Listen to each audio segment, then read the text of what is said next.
Yeah, he loved all that, and he loved being part of the Democratic Party, unlike his son, who views these national conventions as almost now in the past as a sort of an obligation. Richard J. loved all that stuff, but these ward committeemen, they were still part of the organization. But he created, the original African American ward committeemen, like a Stroger. They all came out of the Bill Dawson organization, who had an alliance with Daley.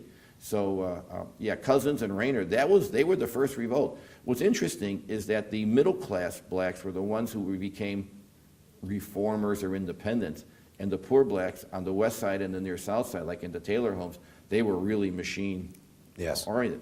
And it just flipped with his son, because now the middle class blacks were much more favorable to Richard M. Daley because of, maintaining stability and so forth, and it was the poor wards that were the so-called rebellion. But no, he was not a racist. He was a product of Bridgeport. Did he go out and sing "We Shall Overcome" at rallies? No.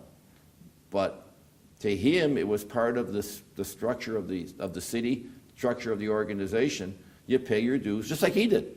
He didn't become mayor of the city of Chicago until he was 53 years old. This was not an automatic jump for him, and so he worked his way up, and that's what he saw with everybody else. 30 years. He was 30 years on the public payroll before he got elected. Of course, he was one of his first jobs was being a scribe.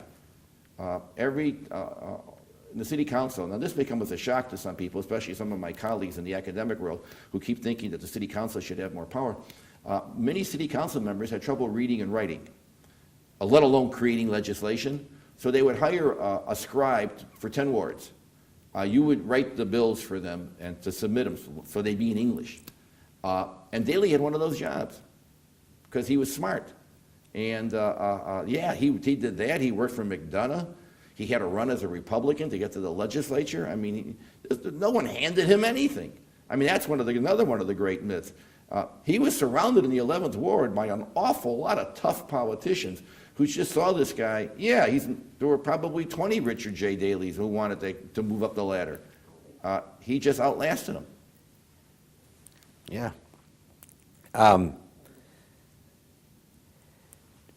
So I want to go back to the racial politics, and you say that it caused a change. And what was that change? How did racial politics change between 55 and 76? It became the issue, and for many people. And what you had then is the whole notion of, let's go back to letter A. A lot of people on letter A running as a Democrat were very, very, very fearful of the massive movement of blacks to the city of Chicago. Number two, when you had the civil rights movement and then you had the riots taking place, in Chicago had them in 66 and 68, Daley had no understanding and no acceptance of any of that. To him, that was an absolute, remember the line, "They're burning my city." He owned the city. In his mind, he owned it. You're burning my city. Moreover, the individuals who he had nurtured were being, if not supplanted, were being intimidated by the new, much more aggressive African Americans who were coming from the community, not from the organization. And many of them weren't Catholic. Many of Daley's African American allies, the leaders, were all Catholic. John Stroger, of course, comes to mind. Mr. Stroger and others were very Catholic. And so he understood that. There was a link. There was a connection. So what you have then, in effect, is the times have changed. You have Lyndon Johnson in the White House, who, though he always respected, he wasn't John Kennedy. You had the Vietnam War, which he was against because they were, as he said, I think it was in Dick Siccone's book, that they were killing his voters. Yes. Man never took his eye off the ball. And those conversations, Rostenkowski talked about it, that Dick Daley was against the war. It just the things that he understood were changing. And then, of course, the '69 with the Hampton shooting and Hanrahan and shoot to kill and shoot to maim and all these things, and the convention where he became caricatured. People forget that in the early 60s, Time magazine was calling him a genius, the modern mayor. And then 5 years later, they're calling him this every name under the sun. It was just a run of bad luck, and I'm beginning to understand this more now than I was 10, 15 years ago when I did the first chapter of that book. He was getting older. And there is certainly that part of it as well. He's getting older, and he lost a step. I mean, that's, I think, one of the reasons his son is calling it quits now. You begin to get tired faster. You begin to get less sure of yourself. You're just getting older. Nothing wrong with it. I might add, there's nothing right with it either, but that's reality.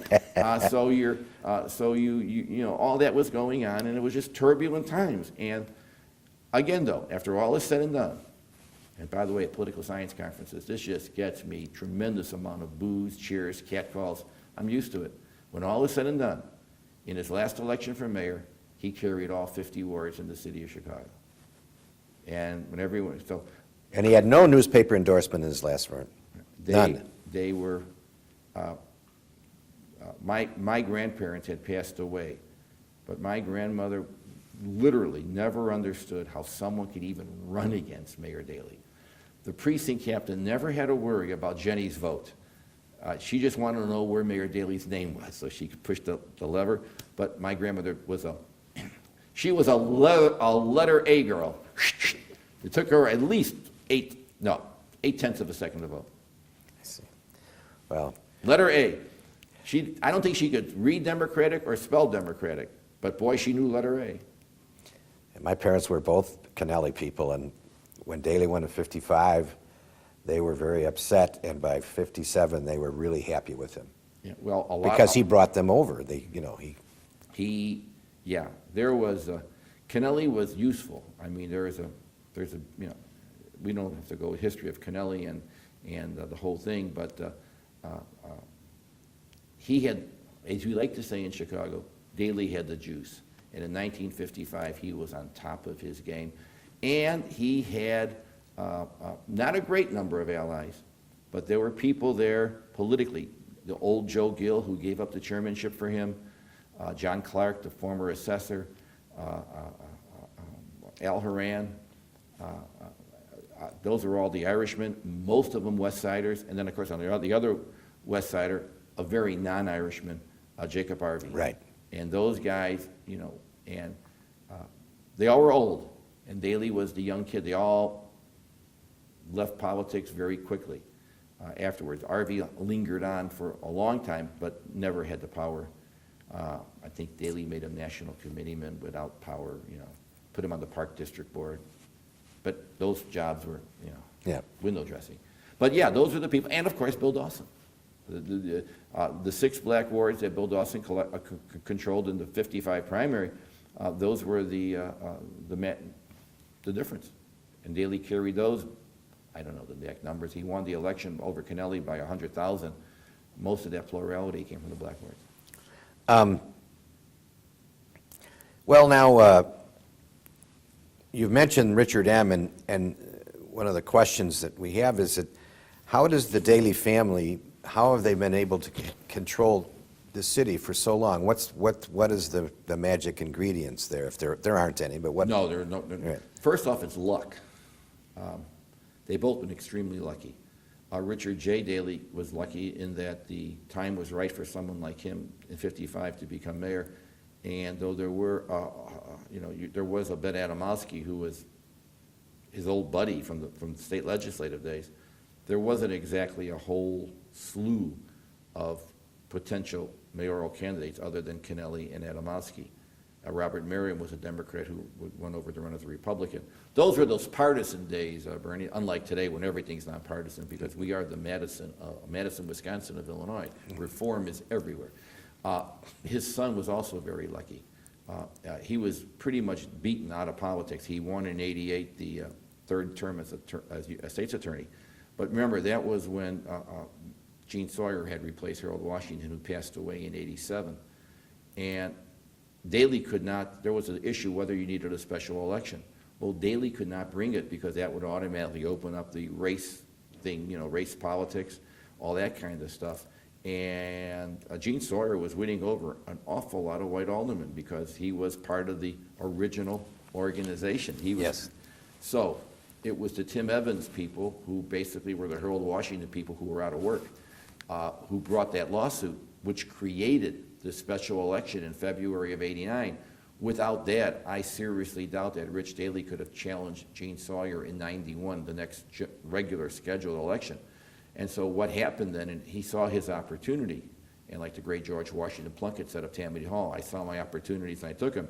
He remade himself. Instead of having his Bridgeport guys who were running everything in '83, he brought in guys that just have never gotten anywhere off the ground. Some guy named David Axelrod and David Wilhelm and Avis Lavelle, people who, I don't know where they are today. They ran a campaign that was much more open.